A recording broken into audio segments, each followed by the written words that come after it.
बिस्मिल्लाहिर्रहमानिर्रहीम। Welcome back to my channel. मैं उम्मीद करता हूं कि आप बिल्कुल खैरियत से होंगे। अल्लाह ताला आपको और मुझे ढेरों खुशियों से नवाजे।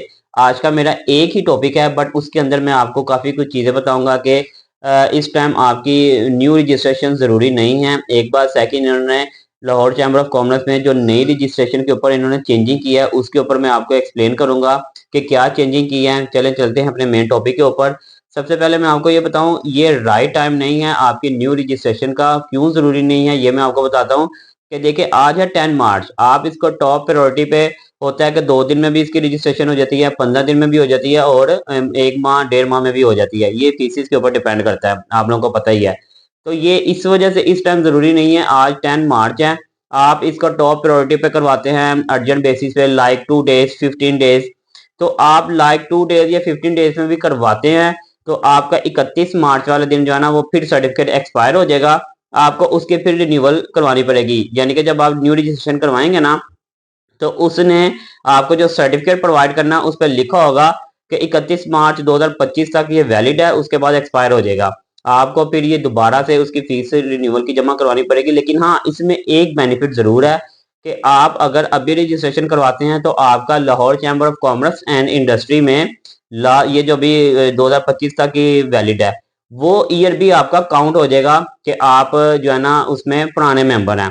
लेकिन ये क्लाइंट के ऊपर डिपेंड करता है कि क्या वो डबल डबल फीसिस जमा करवाने पे एग्री है। अगर तो एग्री है तो हमें हमें कोई इशू नहीं है। ये सिर्फ आप लोगों को गाइड करने का मकसद ये कि कुछ क्लाइंट ये कहते हैं कि अभी तो हमने रजिस्ट्रेशन करवाई है, फिर रिन्यूअल किस चीज की। तो लिहाजा ये इसीलिए मैं आपको गाइड कर रहा हूँ कि अगर आपने रजिस्ट्रेशन करवानी है तो इसका एक बेनिफिट है कि आपका लास्ट ईयर काउंट हो जाएगा। अगर आप कह रहे हैं कि नहीं नहीं, डबल फीसिस देने का कोई फायदा नहीं है, तो देन आपने क्या करना है कि 1 अप्रैल जो है ना उसके बाद इसकी न्यू रजिस्ट्रेशन की तरफ जाएं, ताकि आपको डबल डबल फीसिस का सामना ना करना पड़े। अब दूसरी चीज ये कि न्यू रजिस्ट्रेशन के लिए इन्होंने चेंजिंग क्या कर दी है। पहले होता था कि फॉर्म के ऊपर उन्होंने एक अथॉरिटी लेटर बनाया हुआ था कि आप अपने कंसल्टेंट लॉयर या जो भी है जिस बंदे को अथॉरिटी देते थे, वो इसके न्यू रजिस्ट्रेशन के documents Lahore chamber of commerce submit कर लेता था, एक्सेप्ट कर लेता था। अब इन्होंने रिसेंटली इन्होंने ये इसमें चेंजिंग की है कि जिसकी रिन्यूअल हो, सॉरी, न्यू रजिस्ट्रेशन होगी, वो खुद आएगा, साथ में वो फॉर्म जमा करवाएगा। ये इन्होंने क्यों ऐसा किया है? क्योंकि जो न्यू रजिस्ट्रेशन का फॉर्म था ना उसके ऊपर 2 विटनेसेस के साइन होते हैं, उनके मोबाइल नंबर होते हैं, मेंबर जो मेंबरशिप नंबर लिखे जाते हैं, फिर उसके साइन एंड स्टैंप लगती है। मैं कहता हूँ वो लाहौर चैम्बर ऑफ कॉमर्स कह रहे हैं कि हमने कोई 90% लोगों के फेक साइन जो है ना रिसीव किए हैं, जो कि जब हम बैक कॉल पता करते थे कि ये आपके साइन हुए हुए हैं, ये आपके स्टैंप लगे, वो कहते हैं हम तो इनको जानते नहीं है। तो लाहौर चैम्बर ऑफ कॉमर्स ने फिर इसमें ये चेंजिंग की है कि जिसकी भी न्यू रजिस्ट्रेशन होगी वो खुद आए, खुद आकर हमें वो डॉक्यूमेंट्स जो है ना वो सारे रिसीव करवाए। इसमें ये है कि आपके जो टैक्स कंसल्टेंट हैं या आपके जो लॉयर है वो आपको प्रॉपर फाइल रेडी कर दिया करेंगे। उसके साथ जो जो डॉक्यूमेंट्स लगने हैं, जो जो चीजें रिक्वायर्ड होती हैं, लाइक पे ऑर्डर, आईडी कार्ड की कॉपी, फिर अकाउंट मेंटेन सर्टिफिकेट लेटर, बिजली का बिल, और एक रिक्वेस्ट जो न्यू मेंबरशिप की है लेटर पैड के ऊपर विद साइन स्टैम्प, ये एक कंप्लीट और कंप्लीट फिल किया हुआ form Lahore chamber of commerce का।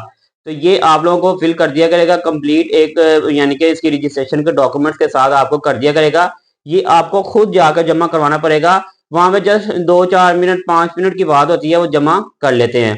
तो ये इन्होंने एक मेजर चेंजिंग की है। पहले तो मैंने बताया ना कि जैसा कि मेरा ऑफिस बॉय भी जाके सबमिट करवा देता था या वो अपने ऑफिस में से किसी को भेज देते थे, बट अब ऐसा नहीं है। वो कहते हैं कि आप खुद आए और खुद जमा करवाएं। सेकंड, मैंने आपको ये कहना था कि देखें, आज हो गई है 10 मार्च।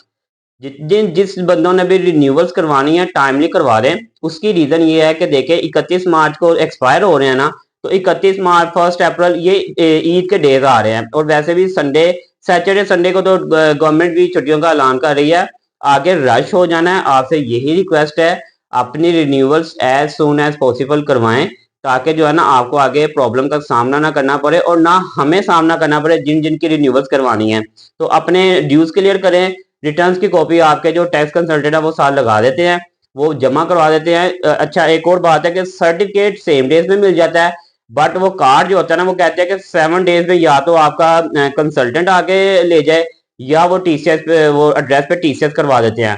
लेकिन रिन्यूअल्स जो है ना वो आपके जो लॉयर है ना वो करवा सकते हैं, वो अपने जिससे मर्जी करवा देते हैं, बट न्यू रजिस्ट्रेशन नहीं करवा सकते। तो ये मेरा आज का टॉपिक था। उम्मीद है कि आपको इससे काफी कुछ सीखने को मिला होगा। अब मिलेंगे इंशाल्लाह ताला नेक्स्ट वीडियो पे नए टॉपिक के साथ, नई वीडियो के साथ। हाँ, अगर आपको किसी किस्म की समझ ना आई हो तो बेशक आप मुझे पूछ सकते हैं। अब तक के लिए मुझे इजाजत दें, इंशाल्लाह नेक्स्ट मिलेंगे नेक्स्ट वीडियो में। Thanks for watching. Allah Hafiz.